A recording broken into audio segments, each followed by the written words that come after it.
New development. I'm done with the dating apps. I realized that it's literally like digging through the trash.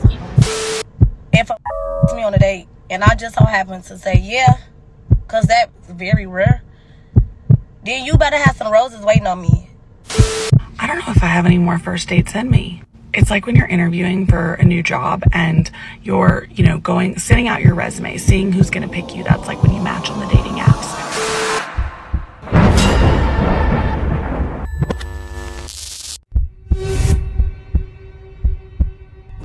As a female, one thing I'm not afraid to admit is that I will always be a difficult female to deal with. Yes, I think it's time we set up some Brita filters to weave out all of these modern girl impurities that continue to disturb our peace and waste our time. An infield handbook we can use to quickly identify hazmat women so we can quickly avoid or discard them. Or in some special cases, for example, her assets are above par and her marketplace value is above 8. Well then, maybe the recreational purposes clause can be applied. First we have the difficult female. As a female, one thing I'm not afraid to admit is that I will always be a difficult female to deal with. I'm not the type of girl who's going to allow you to tell me anything and think I'm going to just take it with a grain of salt. The difficult female leaves the womb with a resting bitch face. She has no control over that signature mean grimace we all know. A smile actually hurts her nervous system, akin to a paper cut or ingrown nail. Her compliments are sideways and are always accompanied with an insult. She wakes up every morning with one goal in mind, and that goal is to have the last word. I'm not the type of female who is going to ignore how I feel.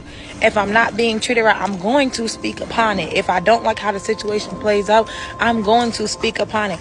I am a very open-minded, outspoken person. So if something is bothering me, I'm always going to speak about it. And that's the problem nowadays in relationship. Y'all want people to be quiet about their feelings or not stand on business behind their feelings.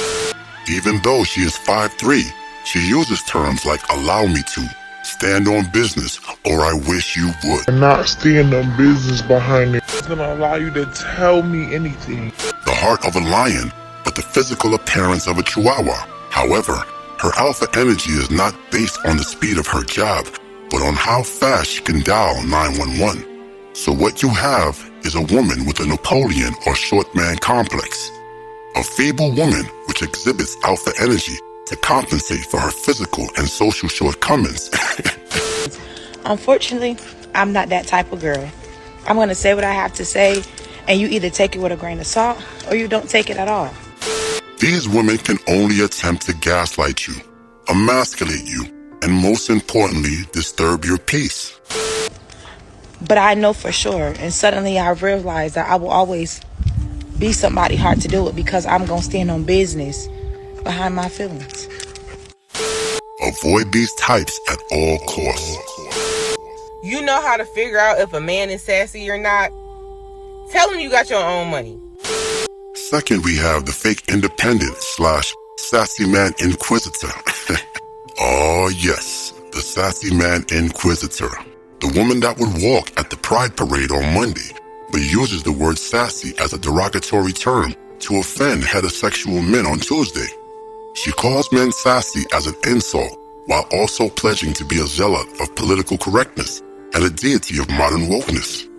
The term sassy is an insult crafted in the dungeons of the Sprinkle Illuminati to emasculate you on the highest level. The ultimate test to see if you will lose your composure under pressure. Avoid these women at all costs. Tell him that you got your own money and you are financially secure and financially independent. You don't need funds from him to live. Of course, you want to buy me nice things. You want to buy me perfume. You want to take me on a trip. Cool. But I can take myself on these trips and everything. Cool. They will instantly go on an ego trip and they will flip on you. Now this modern girl also exhibits signs of the fake independent woman. Now I need you to absorb this key point. A fake independent woman does not want to grow with you. She wants to compete with you. And my friends, this is a lose-lose match for you either way. If you earn less than her, she will attempt to emasculate you and shame you for your success. Now, on the other hand, if you outperform her financially, she will harbor feelings of resentment towards you for being successful. Some will even take credit for your success and blame you for their financial stagnation. This relationship dynamic is a win-win situation for her. If she outperforms you, she will leave you and call you the bum that she outgrew. If you outperform her, she will resent you and tell her therapist that you are probably paying for that you are the reason for her depression and postpartum period, all while enjoying the fruits of your labor. Then you got these grown ass men saying, "Oh well, since you got your own money and you make your own money, protect yourself, make yourself feel secure and safe. Why you need me to make you feel safe and secure, and since you got your own money, why you need the man? Why he can't be a deadbeat baby daddy? Why that ain't okay? You asked for equality. Why you didn't? This is what equality is. Equality is doing like this, and if you want to be a man so bad because you making your own money, you really want to be a man, and now you must, Miss Independent, I don't need nobody. Change your own flashlight. How you gonna sit up here? If you on the side of the road and you gonna call AAA, who gonna come? It's gonna be a man. So what you mean you don't need no man? No, bro, I did not say that. I legitimately said that we can take the financial support off the table because I'm good. That's how we know. A true narcissist and victim always wins in the end. Avoid these types at all costs, my comrades. Well, that's if you value your sanity. So one of my rules is I don't do coffee or drink dates. Now, I understand that some women like this or prefer this because it's a quick turnaround, 30 to 45 minutes. If you don't like him, you can get out of there. It works for some people. If you like it, I love it. This video is not for you. Keep scrolling. However, for me, as for me and my household, we're going to have higher standards. Last, we have the no coffee or drink date girl. Now hear me out on this example. Leave your ethics and feelings at the door for like 2 seconds. Because here, we have a perfect example of a possible pay-for-play, recreational use only woman.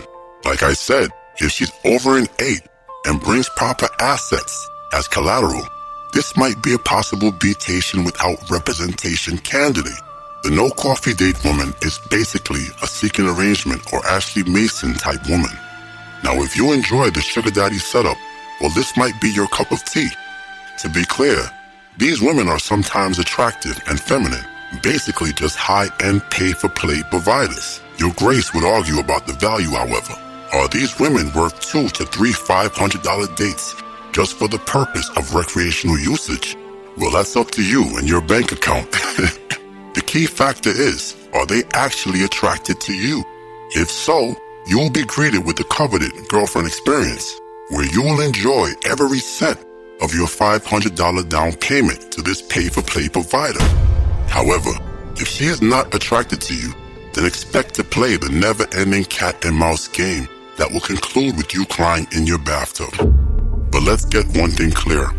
Either way, this woman can only be used for recreational purposes and must be kindly handed back to the streets after a few weeks of frustration release. But to be clear, in most cases, these types of women should be avoided, especially if she's a mid. The last for me. But wait a minute, you didn't smash the bell and press the like button. Blasphemy. And although you will never be worthy of a monarch such as myself, Lord Destro would suggest that you poor fools at least give oligarchy a try. So